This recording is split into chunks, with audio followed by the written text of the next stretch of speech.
CM Revanth Reddy భద్రాచలానికి బయలుదేరారు. అక్కడ జరిగే సీతారాముల కళ్యాణానికి సీఎం హాజరు కానున్నారు. హైదరాబాద్ నుంచి ఉదయం 8:45 బయలుదేరారు సీఎం. మరి కాసేపట్లో బూర్గంపాడు మండలం ఐటీసీ సారపాక హెలిప్యాడ్కు చేరుకుంటారు. గెస్ట్ హౌస్లో బస చేస్తారు. 10:30 భద్రాచలం బయలుదేరుతారు.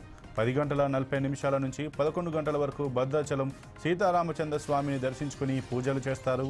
మిథిలా స్టేడియంలో సీతారాముల కళ్యాణంలో పాల్గొని స్వామికి పట్టు వస్త్రాలు, ముత్యాల తలంబ్రాలు ప్రభుత్వం తరపున అందజేస్తారు సీఎం రేవంత్ పర్యటన నేపథ్యంలో అధికారులు భారీ ఏర్పాట్లు చేశారు. భద్రాచలం శ్రీ సీతారామచంద్ర స్వామివారి దర్శనానికి భక్తులు పోటెత్తారు.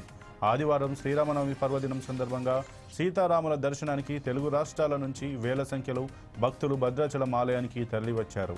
ఇక స్వామివారి దర్శనం కోసం ఆలయం నుంచి గోదావరి నదీ తీరం వరకు సుమారు కిలోమీటర్ మేర భక్తులు క్యూ కట్టారు.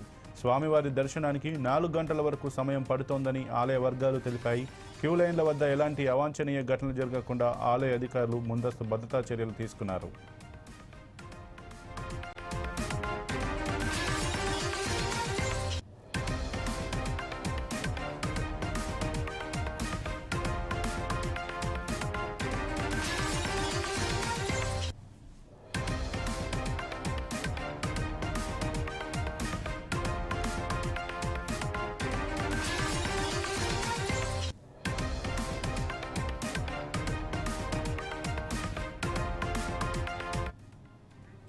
సీఎం రేవంత్ రెడ్డి భద్రాచలానికి బయలుదేరారు. అక్కడ జరిగే సీతారాముల కళ్యాణానికి సీఎం హాజరు కానున్నారు. హైదరాబాద్ నుంచి ఉదయం 8:45 బయలుదేరారు సీఎం. మరి కాసేపట్లో బూర్గంపాడు మండలం ఐటీసీ సారపాక హెలిప్యాడ్కు చేరుకుంటారు. గెస్ట్ హౌస్లో బస చేస్తారు. 10:30 భద్రాచలం బయలుదేరుతారు.